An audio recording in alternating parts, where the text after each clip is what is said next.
The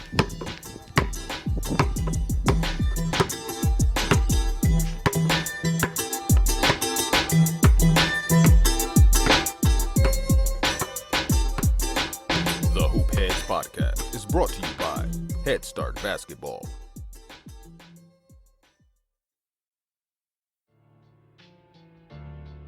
Hey Hoopheads! Wanted to take a minute to shout out our partners and friends at Dr. Dish Basketball.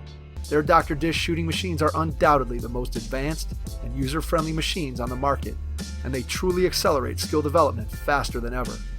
Learn more at drdishbasketball.com and follow their incredible content at Dr. Dish B-Ball on Twitter, Instagram, Facebook, and YouTube.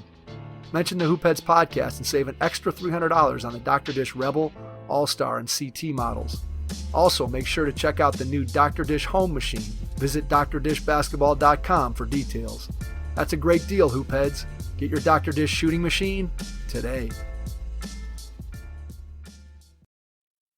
Hi everyone, this is Liz Kay, head girls basketball coach at Wacona High School in Dalton, Massachusetts, and you're listening to the Hoopheads Podcast. Prepare like the pros with the all-new Fast Draw and Fast Scout. Fast Draw has been the #1 play diagramming software for coaches for years. You'll quickly see why Fast Model Sports has the most compelling and intuitive basketball software out there. For a limited time, Fast Model is offering new subscribers 10% off Fast Draw and Fast Scout. Just use the code SAVE10 at checkout to grab your discount, and you'll be on your way to more efficient game prep and improved communication with your team. Fast Model also has new coaching content every week on its blog, plus play and drill diagrams on its play bank. Check out the links in the show notes for more. Fast Model Sports is the best in basketball.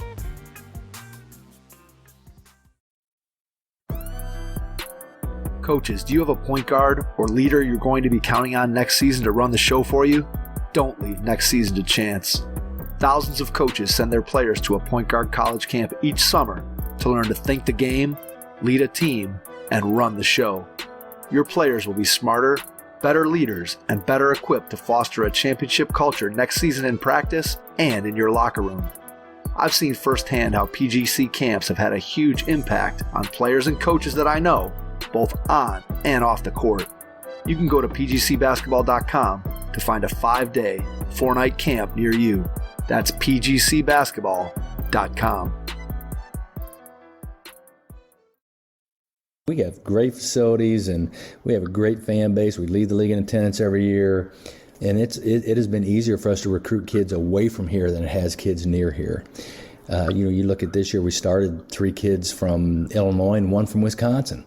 And so, that doesn't make a lot of sense, and we've been pretty successful doing that. And if we have to do that, we'll do that. But we'd much rather recruit local kids, and we're starting to make some inroads there. Scott Nagy is entering his 6th season as the head men's basketball coach at Wright State University.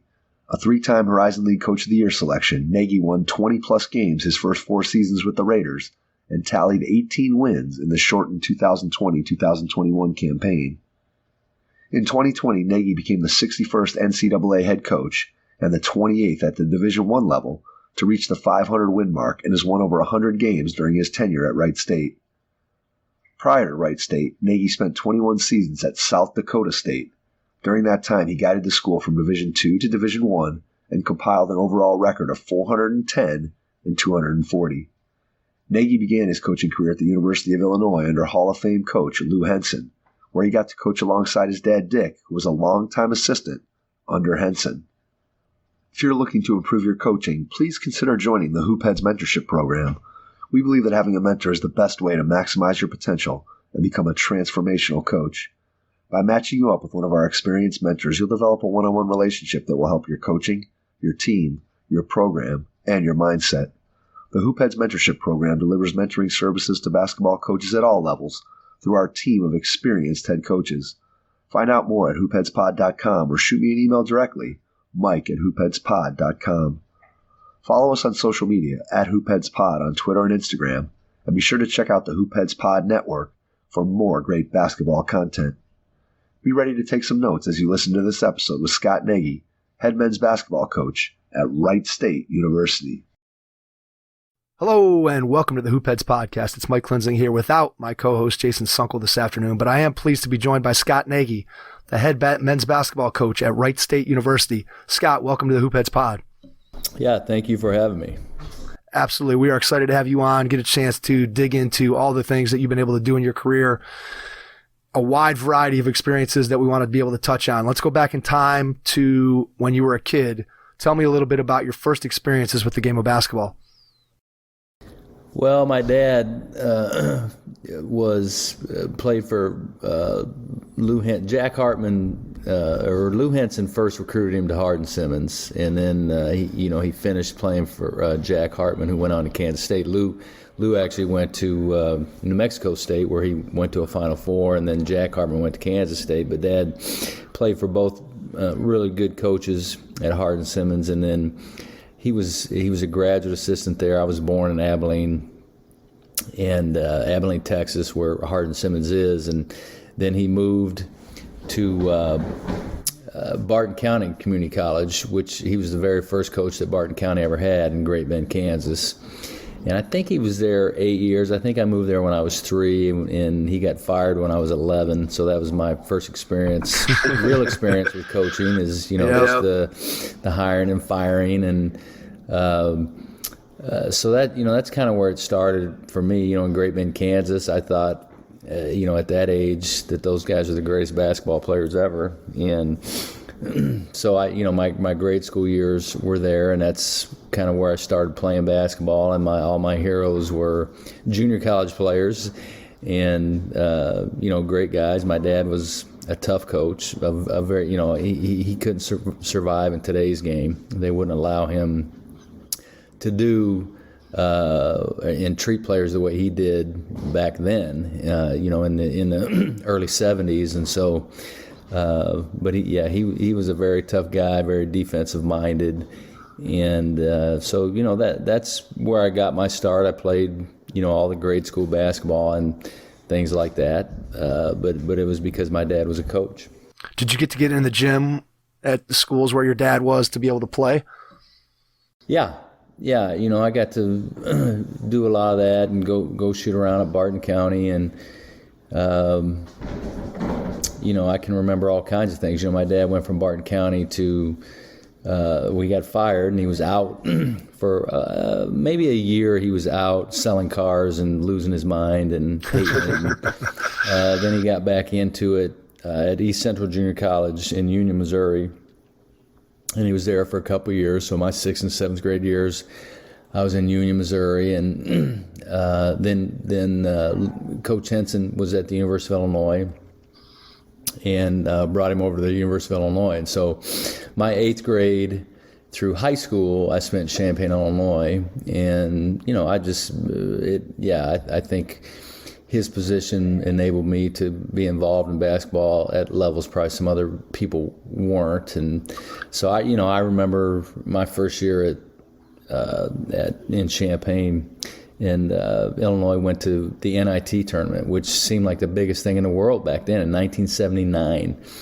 And, you think about if Illinois goes to the NIT tournament now, they want to get rid of the coach. Right, it's a disaster. Yeah, but back then it was the biggest deal ever. They made songs about the team, and, and Eddie Johnson was on that team. Eddie Johnson, who played in the NBA for several years, was a very good pro. But anyway, I remember we went to the Final Four, and which was in New York City, and I got to shoot around in Madison Square Garden, things like that, that other kids normally wouldn't get to do. I got to do because my dad was a coach in the Big Ten. Yeah, absolutely. Did you realize how lucky you were, or was that just kind of that's the way your life was at the time? Yeah, I didn't realize how fortunate I was. That was just my normal life at that point. What was your favorite memory from being a high school basketball player? Does anything stand out, one particular moment or moments that you remember? Yeah, my senior year, we had a very good team. Illinois back then in the 80s only had 2 classes, A and AA, and we were in the largest class. So that would be, with all the big city schools. And, back then the Elite Eight was played in Champaign. Now it's played in Peoria. But for us to be at Champaign Centennial High School there, a hometown, and we made it to the Elite Eight, and I think we beat. I think it was. It might have been Aurora. No, it was Joliet. It was a Joliet school. I can't even remember who we beat in the super sectional to go to the Elite Eight, and that was really a big deal. We had, we were 26-4, and I had Roger McClendon on my team that was a McDonald's All-American. He actually played at Cincinnati, and we just had a really good high school basketball team. And that, just being able to play in an Elite Eight, we went to Elite Eight and got beat by Aurora West, and Kenny Battle was on that team, and so, then I went on to play, and when I came back to Illinois as a graduate assistant, I got to actually coach Kenny Battle for a year, so that was interesting, but to be able to play in the Assembly Hall, in front of a bunch of people, in your hometown was really a great experience for me. Yeah, no doubt about that. Being able to do it, like you said, in your hometown, and, even more special. Yeah, and only have 2 classes. I mean, you had to beat out a lot of teams to get to the Final 8. Now, I think they have 4 classes now, but 2 classes, it was, and we were in the big class, and so you had to beat some really good basketball teams to get there, and we had a good team. Yeah, it's exciting. I mean, I think any high school player, you get an opportunity to play in your state Final 8 or your state Final 4 and get down, like in the state of Ohio, obviously, to get to Columbus. And back when I was playing, I never was fortunate enough to make it down, but think about playing in St. John Arena and what that meant all through the time in the Ohio high school basketball. It's just a special opportunity that not everybody gets an opportunity to do, for sure. Talk about your decision to go to Delta State. What was your recruitment like? Oh, I wouldn't say I was highly recruited. I was kind of a late bloomer. I played a little bit as a sophomore. I started as a junior and wasn't a major contributor. And then, our senior year, I've already talked about, and I was a major contributor then. But I was never a big scorer. I averaged 10 points a game as a senior. And but I was a point guard. I thought like a point guard. I was a coach on the floor, those kind of things. And I would say the start of between my junior and senior year, people started looking at me a little bit, but it wasn't Division I or it was Division III schools and things like that. And so after I really didn't know where I was going, even all the way through my senior year. And, I was started to get some Division II recruiting. Quincy University in Quincy, Illinois, brought me in on a visit. And the one thing about Delta State, Ed Murphy was there, and Ed actually played. Ed was from Syracuse, New York. Now, that's where my dad was from. And Ed was a year or 2 older than my dad, and he ended up at Hardin-Simmons, and Ed was the reason that my dad went to Hardin-Simmons, because he told Coach Henson about my dad. My dad was in Syracuse, New York, working on a milk truck, and Coach Henson called him up and offered him a scholarship. Never seen him play, but just went on the word of Ed Murphy. There you go. Connections were everything, right?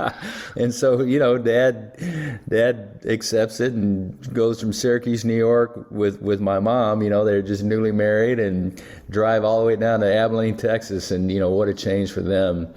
But that was kind of the start.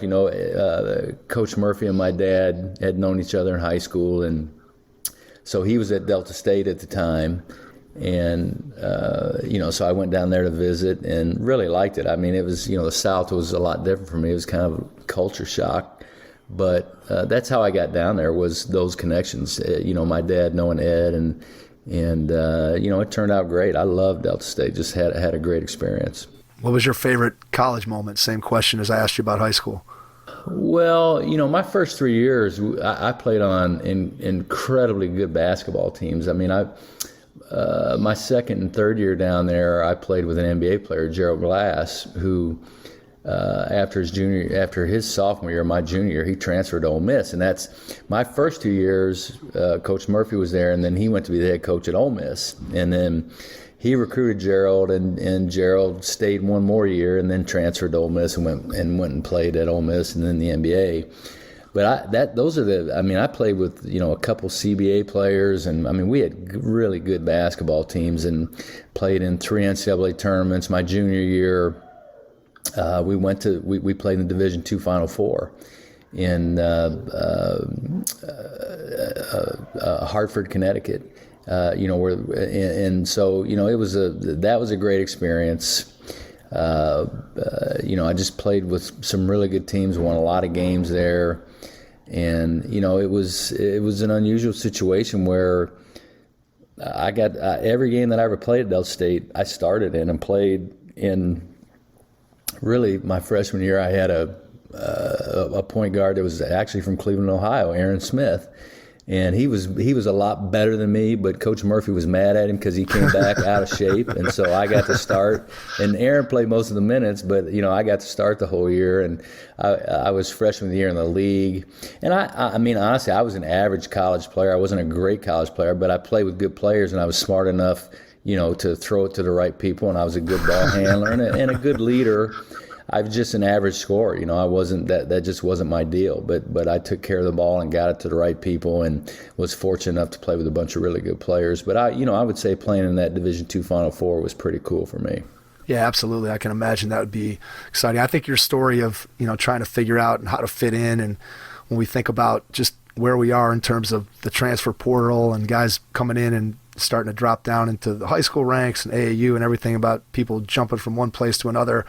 I think there's so much to be said for figuring it out. You go somewhere and you figure out what you got to do in order to be able to get on the floor and kind of fight through adversity. And sometimes we don't always see that, unfortunately, in today's game the way we used to. When did you know coaching was going to be in your future? Was that something that you knew from the time you were a kid just because of the influence of your dad, or was it more a case of you got done playing and then you looked around and said, I want to stay involved in the game. Let me check out coaching. Which one of those routes more describes your path to coaching? It was more the second, and the reason I say that is because my dad never wanted me to go into coaching. He did everything he could do to talk me out of it. And I remember when I went to college, he's like, don't go into education, go into business. He did everything to steer me away from the college, from any kind of coaching route. And so I didn't go into education, so obviously I couldn't coach in high school. And, I probably would have been, he probably did me a favor there, because had I gone into education, I'd probably be a high school coach right now and loving that. But I didn't. I went into business, and I feel like everything I ever learned, I'm not exactly sure if I've ever used it. And then, I graduated. I got a business degree too. So well, I've used it a little bit on the side, but right. I ended up going back to school for education. But there's so many people in business that have been incredibly successful that never even went to college. So for sure. I'm not exactly sure how much I've used it. I think if you knew you were going to go into coaching, I've always told people this, that if you knew that's what you wanted to do, you'd be better off to go into counseling or psychology, because those are the two things that we really do. And so when I came out of there, my dad was still in Illinois, and that was in 1988 and 89, and so I went back, obviously, because my dad was there. I could go be the GA there at University of Illinois, be a graduate assistant, get my master's, and I looked at getting my MBA, but that would have been a heck of a lot of work, and I just honestly I didn't like school that much, and so I got a master's in sports administration, which I don't want to say was super easy, but it was pretty easy. And I remember I met my wife. She was an undergrad there at the time, and she couldn't believe some of the classes that I was taking to get my master's. But I still got. I got my master's from the University of Illinois, and it is actually in kinesiology, even though it was sport management, but it was under the kinesiology department. So I have a master's degree from the University of Illinois, but just being there and having my first shot at coaching, and of course it was a little unrealistic because my first year there, I'm coaching the Flying Illini, I would say it probably is the best team that the University of Illinois has ever had, even though we didn't win the national championship. I mean, it was a freakishly athletic, great team made up of all Illinois kids, and just a lot of fun to coach, fun to watch, running around dunking, and just one of the most athletic teams, if not that I've ever seen. And so it was a little unrealistic thinking, oh, this coaching stuff's pretty easy. It's pretty easy. You just roll this ball out. These guys go to work. Yeah, it was fun to go to practice every day just to watch these guys. They were incredible players, and it was a lot of fun for sure. What was something that was maybe surprising to you about coaching that you didn't realize during all your time as a player? I know obviously you had conversations going along with your dad and you got to see some of the things, but when you actually went and sat in on coaches' meetings and did some of the prep work and all the things that we know as coaches that we put the time in but players don't see, was there something that surprised you that you didn't realize coaches spend as much time doing as they actually did?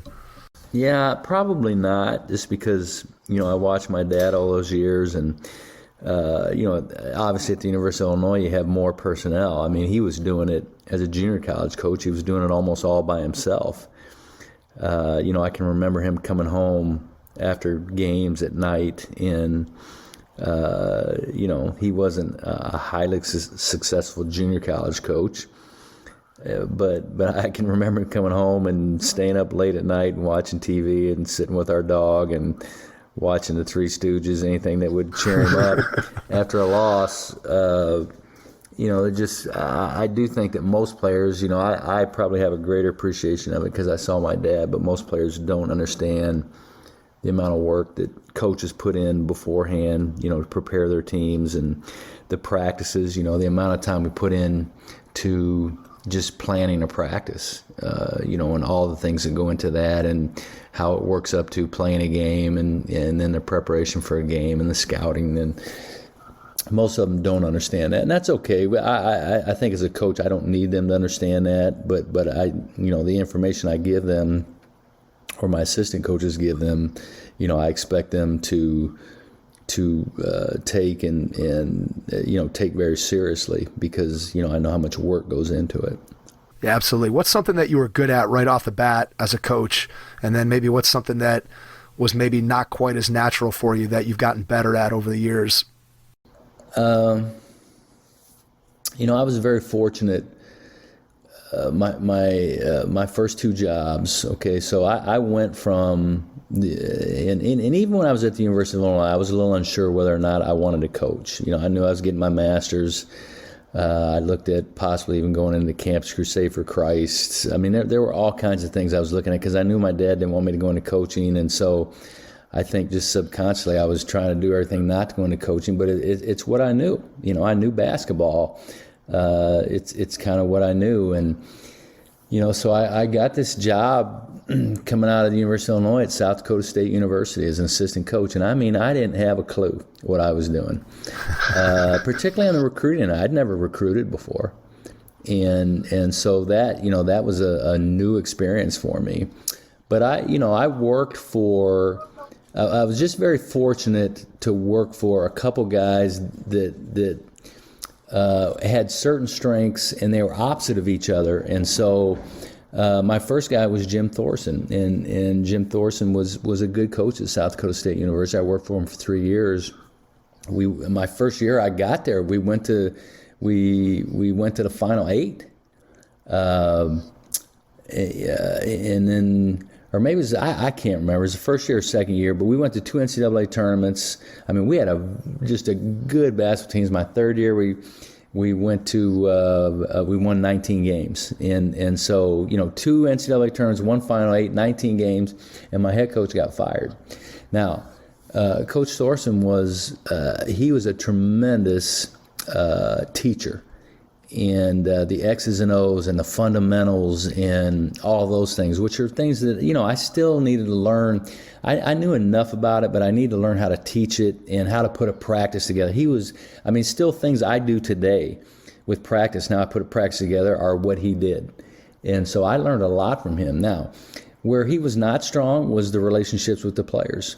He wasn't very close to them. He didn't have a good connection to them. And so that was kind of my job as the assistant coach was to create that connection. And I think that's probably, for most assistant coaches, that's usually their job. You know, a head coach has to make the tough decisions, be the heavy hammer, decide who plays, who doesn't, all those things. And so the assistant coaches are the ones that kind of have to cover up some of that stuff. And it's not always that way. Sometimes it's the assistant coaches that are heavy and the coaches, they're buddies. I mean, but Coach wasn't real close to the players, Coach Thorsen. And so I had to work hard at that part of it. And, I learned how to recruit. We recruited some really good players. And, South Dakota State was a top Division II school at the time. And Division II was different then than it is now. I mean, there are fewer. And, South Dakota State was such, it had over 10,000 students, which for a Division II school was a large school. And so we had some things going for us other than the fact that we were way out in the middle of nowhere. But we led the nation in attendance. I mean, we had some neat things going for us. I mean, South Dakota State was like what Ohio State is to the state of Ohio. I mean, we were the largest school, and people were interested in what we were doing, even when we were Division II. So, and then he got fired just because he and the AD, quite frankly, didn't get along. And I was 26. I tried to get the head job and went through the interview process and didn't get it. And so here I am for 3 years, have done a great job, really, as an assistant coach. I mean, we went to the Final Eight, went to NCAA tournament, I recruited good players, and I'm out of a job. I mean, you talk about an eye-opener for me to just how much an assistant coach is connected to the head coach, whether the head coach leaves or gets fired, and you've done a great job and you're out of a job. And I was, and it frustrated me so much I considered just even getting out of coaching right then, which I'm glad I didn't. But I was disillusioned for sure, and thinking, man, I hear I've done a great job and I'm without a job. And on top of that, in the middle of that, we find out my wife's pregnant with our first child. I mean, my father-in-law thinks that his daughter's married a loser. And, that's right. There you go. I mean, it was a mess for sure. And I got the assistant's job at Southern Illinois University at Edwardsville, and Jack Morgenthaler was the coach there, and Jack had been the head coach at Drake, and Jack played down at Houston with some really, really good basketball teams. He played with Elvin Hayes and was really, the interesting thing is Jack was almost the opposite of Coach Thorsen. Jack was tremendous with relationships with the players. He would meet with his players once a week, and he was great at the motivational side of it, and probably not quite as strong on the X's and O's. And so, I went from a coach that was, strong in the X's and O's and the fundamentals and the teachings, but not great on the motivational and that side of it. And so I got to learn that side of it. And then when I worked for Jack, I kind of got to work the other side of it, the X's and O's, and, be more of the fundamental coach and the teacher. And so I was very fortunate on both sides. As a Division II coach, you're the only assistant and you get a lot of responsibility. And so I got to coach a lot, but I got to kind of do both sides of it and learn a lot, and that really helped me, when I went back to South Dakota State as the head coach at 28 years old. How did you, during those assistant stops, did you keep a notebook? Did you keep a journal? How did you kind of catalog the things that you were learning along the way in preparation for what you hoped was eventually going to be an opportunity to be a head coach? Yeah, I wish I was more organized than that. I'm not really organized in terms of writing things down and keeping notebooks, and I'm thankful over the years I've had assistants that have kept my stuff. But Coach Thorsen was really good at that, and so I kind of had all his stuff with me. When I went to SIUE, I mean, Coach Thorsen was great at that stuff, and so I had that stuff. And but then, when I finally became a head coach, I had assistant coaches that were better at that, at keeping that stuff. I mean, I would always have people ask me, hey, do you have this on paper or this drill? And I mean, like, I had it in my mind. I didn't have it on paper, but some of my assistants had it, and so I would refer them to my assistants. I wasn't real good at keeping good notes. What was the biggest adjustment when you went from being an assistant to being a head coach? Obviously, we could probably spend 2 or 3 hours talking about all the differences, but just stepping into that other chair for the first time, sliding over whatever the 18 inches like you always hear about, what was the biggest difference in your mind that you remember back when you took over a program for the first time? A couple of things. One, I can remember being an assistant coach complaining to my head coach about this player, that player, because he wouldn't guard like he's supposed to be defending, and he wouldn't give the effort on the defensive end like he gives in the offensive end, and still the head coach is playing him because he's a good offensive player. Right, there you go. And then I remember being a head coach and thinking, you got to put players on the floor that can put the ball in the basket, and so it's easy to be an assistant coach and complain about things. I remember that, and I remember just the different feeling and pressure that I felt. It wasn't even close from being a head coach, from being an assistant coach to going to a head coach, and the amount of pressure that I felt. When I got the head job at South Dakota State, it was kind of a neat deal because when I went back to South Dakota State, there were several players on the team that I had recruited as an assistant coach. And some of them were seniors and some of them were juniors. And so they were excited to have me back, obviously because I had built a good relationship with those guys and recruiting them and coaching them for a year. And so it was just kind of a neat reunion that we had with those players. And, Brad Soderberg, who came out of the Dick Bennett system, was the head coach there for a couple of years. And then Brad went to be the assistant coach for Dick Bennett of Wisconsin. And so I went back. And, there's just a big difference between the Dick Bennett system. Now, defensively, in terms of the way I think, there's almost no difference in terms of what Dick Bennett does and what we do. But offensively, there's a big difference. I give our guys a lot of freedom offensively. Like, my whole deal has been recruit good offensive players, because I think it's really hard to – you can help a kid be a better offensive player, but there are just people that have a God-given ability to play offense and put the ball in the basket that other guys don't have. But every player I've ever coached, I know I can make a great defender. That's the way I feel. And because I think that comes down to more heart and desire than it does ability, where I think sometimes offensively, it doesn't matter what kind of heart you have offensively. It matters more so, do I have the ability to do it? And so I've always tried to recruit good offensive players, guys that can handle it, pass it, shoot it, and then I just hammer home the defense, and I give them a lot of freedom offensively. Good offensive players, we turn them loose. And so most of the teams that I've ever coached, we've scored a lot of points. Like we put a lot of points up on the board. And so those players, when I went back to South Dakota State, they were excited to see me because they knew I would free them up offensively. Because Brad felt like, in order for South Dakota State to win National Championship Division II, that we, South Dakota State can't recruit the athletes that some other people can, and so we've got to play slower. And, right. And I'm thinking just the opposite. And so I turned our guys loose, and early on, we were putting up hundreds on people. We were really getting up and down the floor. We had a tremendous, maybe one of the best point guards I've ever had was that very first year. A kid I recruited, Jermaine Showers, out of Racine, Wisconsin, and he could just go. And he had the shackles on him for 2 years on the offensive end. Because Brad wanted him to always slow it down, and Jermaine wanted to go. And so, I went in there and just kind of freed those guys up. We were picked. I remember we were picked to finish 5th in the league out of 10, and we blew the league out. We won the league. My first 3 years there, we won the league every year. I think we were 75-10 in 3 years. And it was almost surreal. Honestly, I would look at my assistant coach, Matt Morgenthaler, who was Jack's son, and I would look at him sometimes and go, like, what is going on? How?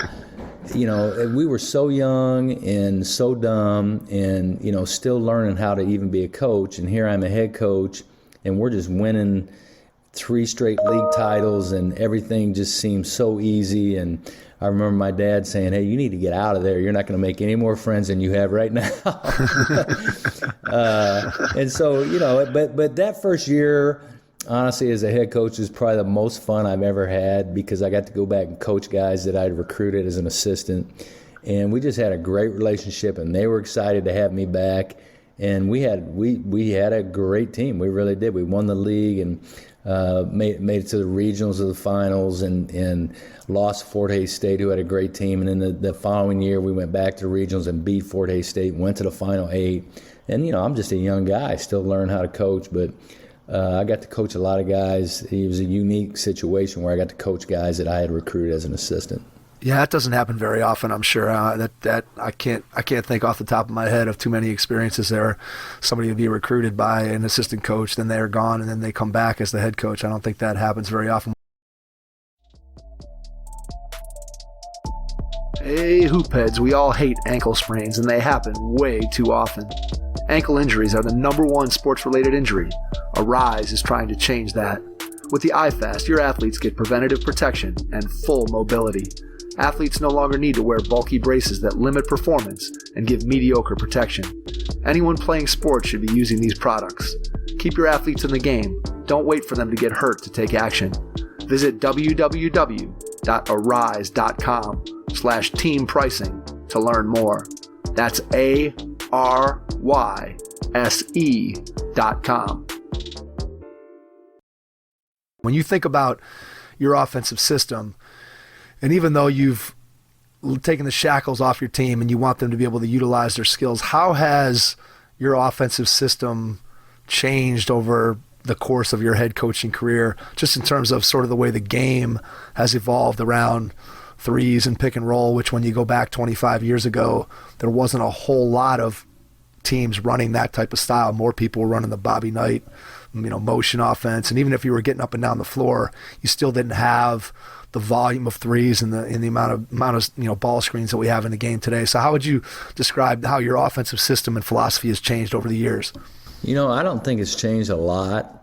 Because I'm a very simple thinker. I really am. I look at statistics. I'm a very, everything I do is it just works around numbers. Numbers are very easy for me. They're very easy for me to understand. And so statistics are very important to me. The one thing about the 3-point shot, when I remember when it first came out, Rick Pitino, had this system where, if you shot 33% from 3, that's like shooting 50% from 2, effectively.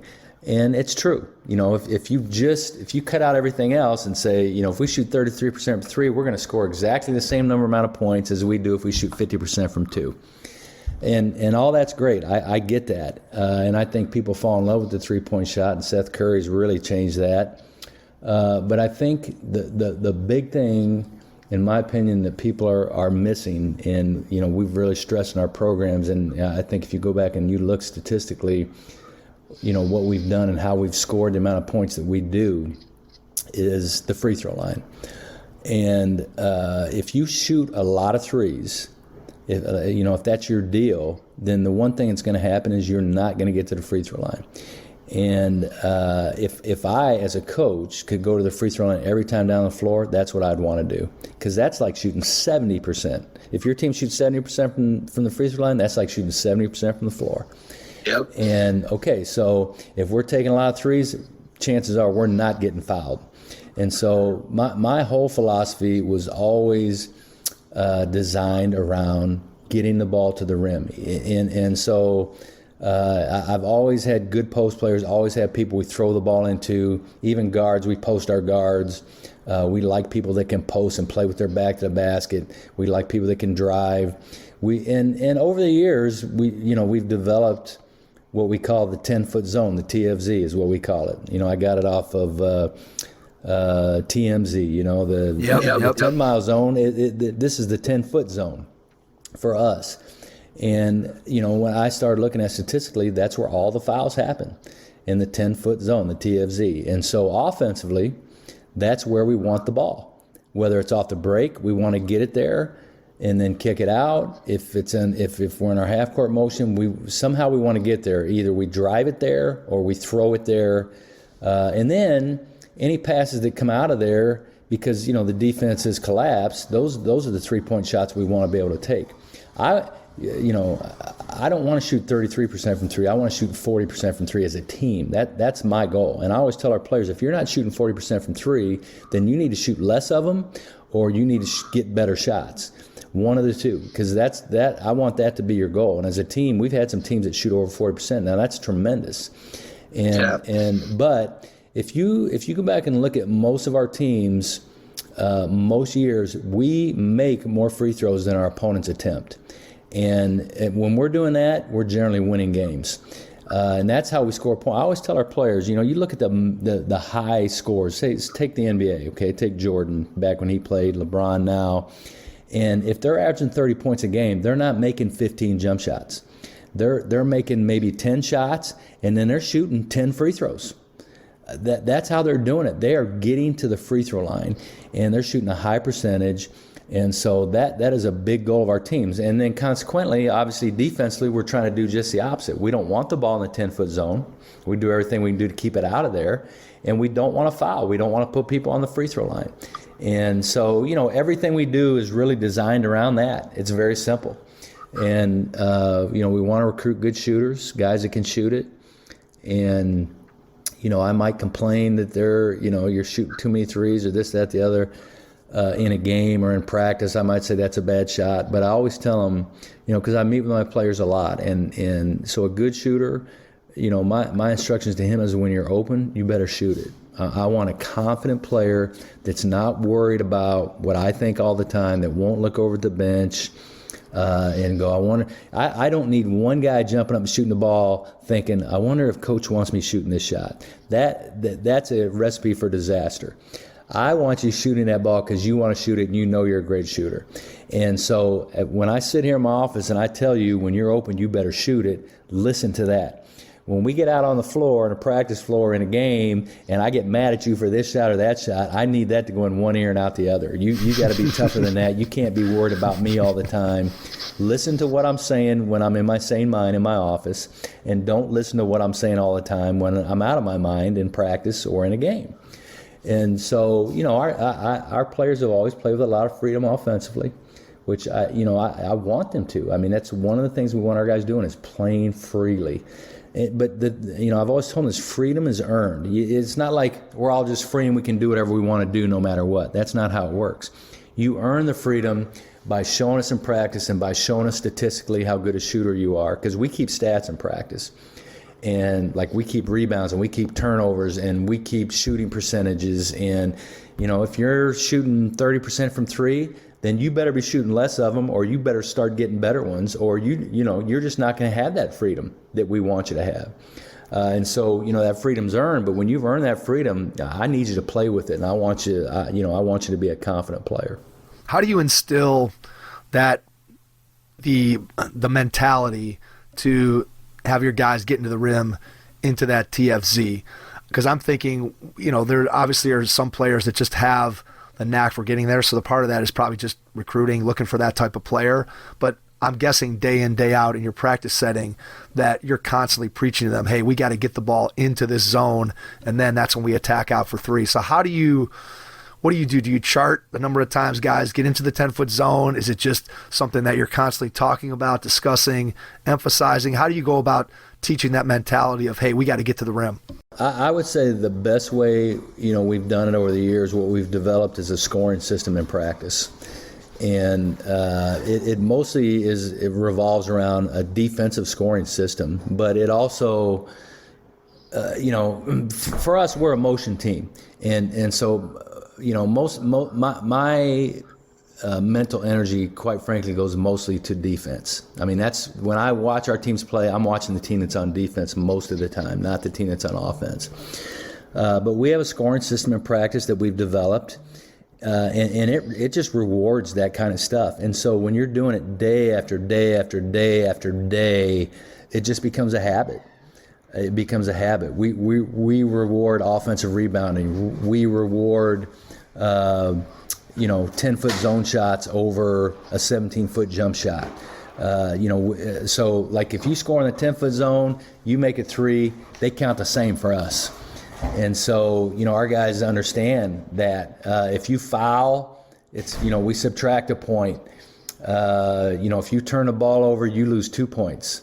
Because the defense gets a point and you lose a point. And so we just kind of have a scoring system in practice that has really benefited us and just penalizes the things we don't like turnovers, and it rewards the things that we love, like offensive rebounding. So we give 2 points for an offensive rebound. Well, if I'm on defense, I better not give up an offensive rebound. What do I need to do? When a shot goes up, I better block out, or they're going to get 2 points.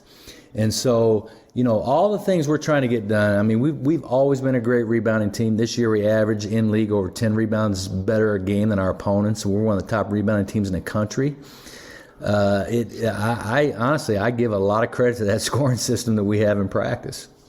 Do you guys, so I'm assuming that you're charting that scoring system, you're charting that live while practice is going on, right?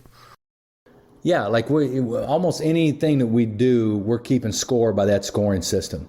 And, so there's consequences for not winning in our practices. I mean, we want it to be competitive. And when I say that, my wife always told me that, for every negative thing you say, you got to say 7 positive things. And, I said, I don't know if I have time for that. Do you get to that ratio? Yeah, well, you know what? I probably get closer than most players think. Because as humans, we remember the negative things that are said to us, and we don't remember the positive. But I think if you went through a practice, you'd hear me tell a kid, good job, good job, good job. And then the one time I get after him, that's what he remembers. So I've learned to phrase things differently. So instead of the losers have to run, the phrase is winners don't have to run, things like that. And we get exactly the same thing, but you say it in a positive manner instead of a negative manner. And so, I'll say, we're going to do this. Winners don't have to run a 5 and 30, 5 lengths to the floor in 30 seconds. And so, just learn how to say things positively instead of negatively, which doesn't come naturally for me because I tend to think negatively.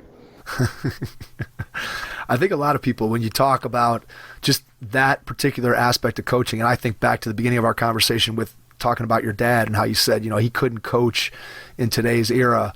How do you feel like that your style of coaching has changed over the years in terms of interaction with players and building relationships and that kind of, again, when you think back 25, 30 years ago, there was much more of that separation of the coach and the players, and the coach was up here and you do things because the coach said, versus now I think there's much more of you're building that relationship, you're asking the players what they see, you're trying to give them the why of what you're doing. So how has that impacted what you do day to day, and how do you think that's changed the way you coach in terms of your interaction with players?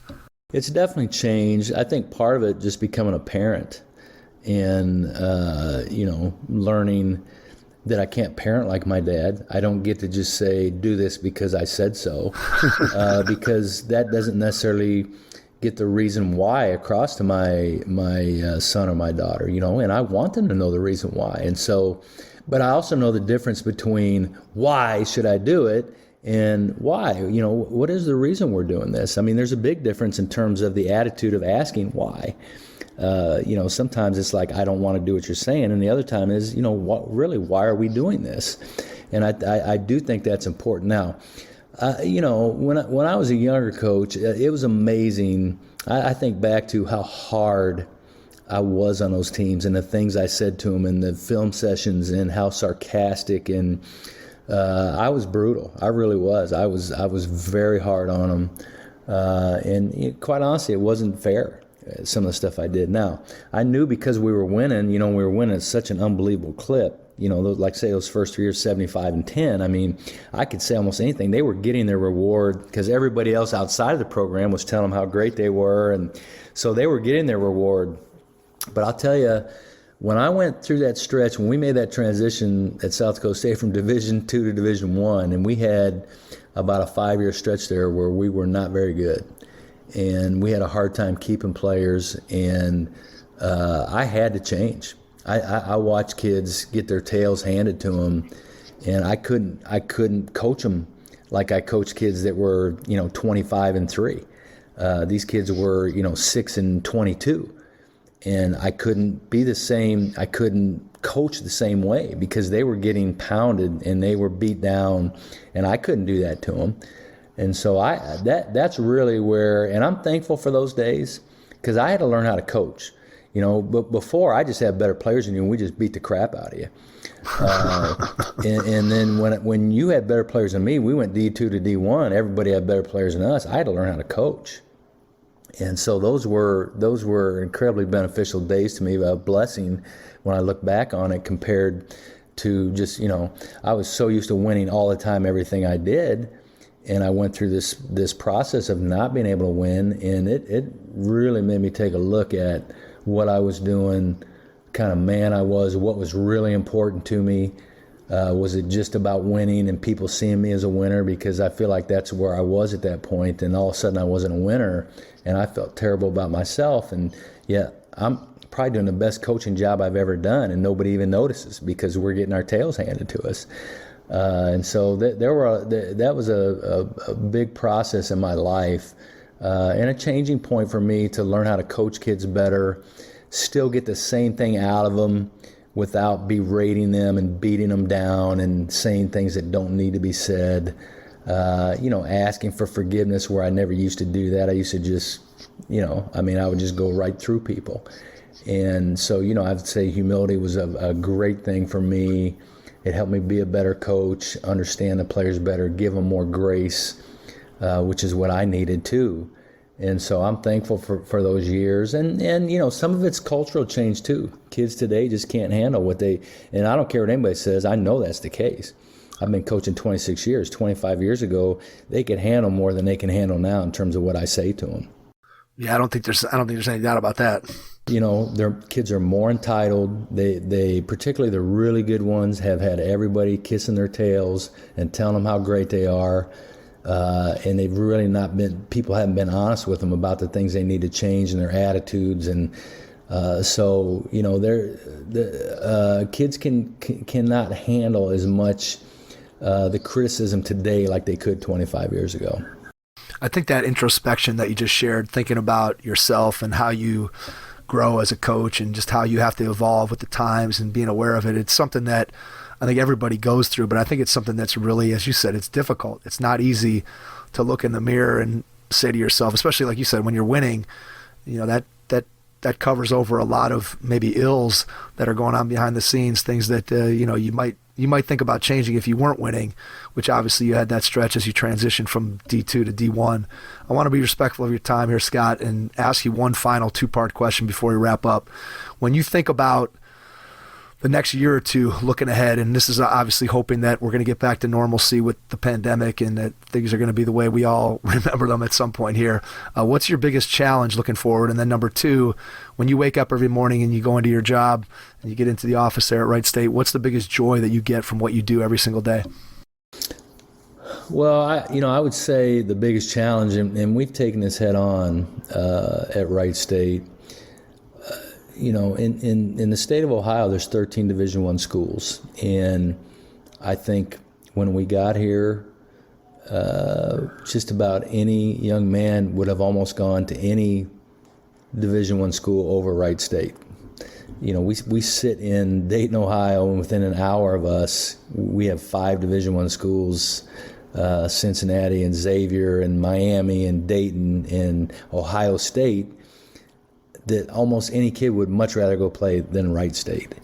And so one of the biggest challenges, and we're still working to get over it, is recruiting locally. And, getting people to look at Wright State differently. We're battling a generational thing here. And it takes time, but winning is the only thing that'll change it. It just is. I mean, if you don't win, it's not going to change it. And we've won pretty consistently here for 5 years, and it's still a battle. But we're making inroads, and we know we're going to stick with it and start getting more local kids, which is what we want to do. We have great facilities, and we have a great fan base. We lead the league in attendance every year. And it has been easier for us to recruit kids away from here than it has kids near here. You look at this year, we started 3 kids from Illinois and 1 from Wisconsin.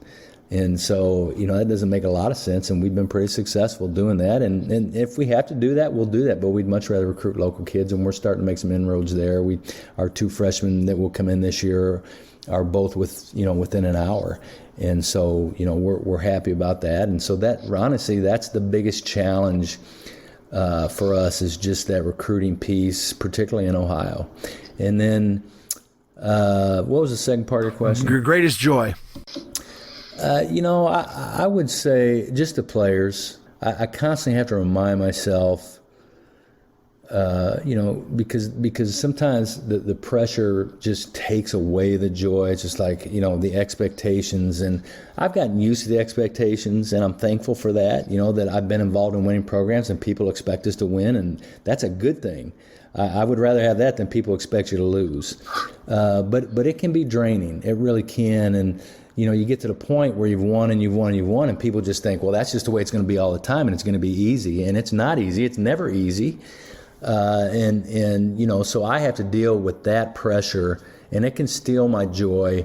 But the players, God constantly reminds me to pursue these guys and love on them, and that they are the reason why I'm doing this, not the wins, not my reputation, not anything about me. When I make it about me, I'm a terrible coach, and I get uptight, and I make everybody else uptight, and we don't play well. And when I make it about the kids, I relax, and we play well. And so, but it is a constant battle, and I don't know if it'll ever change as long as I coach. I'm thankful I've got a great wife that can help me with that and help me see it when I do get that way. But I've just been very fortunate, honestly. I have a lot of wins attributed to me, and I haven't made one basket. I haven't put the ball in the basket one time. I've been very fortunate and been smart enough to hire good assistants and have coached a lot of great players. And that's how you win. It just is, as a head coach. I always say this, I'm a really good coach when I have good players, and I'm not a very good coach when I don't. And that is true. It just is. And so most of the credit should go to the players and the coaches that got them here. And, I'm super thankful for my AD. I've got a great AD, Bob Grant, who just frees me up and lets me do what I do and is thankful that I'm here. And so I'm in a great spot, and mostly just, my players are a great joy to me. That's well said. Before we wrap up, if you wouldn't mind sharing how people can reach out to you after they listen to the podcast, whether you just want to share the Wright State basketball website, you want to share a Twitter account, social media, anything. And then after you do that, I'll jump back in and wrap things up. Yeah, you can just go, you can go to wsuraiders.com or whatever. You can find our basketball site. You can find it probably quicker than I can find it. I'm not much of a tech guy. I'm on Twitter at Coach Nagy. But, I don't hardly post anything, and I hardly ever look at it. I've learned to just get off social media, because most of it serves to discourage than it does to encourage. And, quite frankly, we're all not nearly as important as we think we are. And so I've kind of gotten off of that. I'm not much of a social media guy.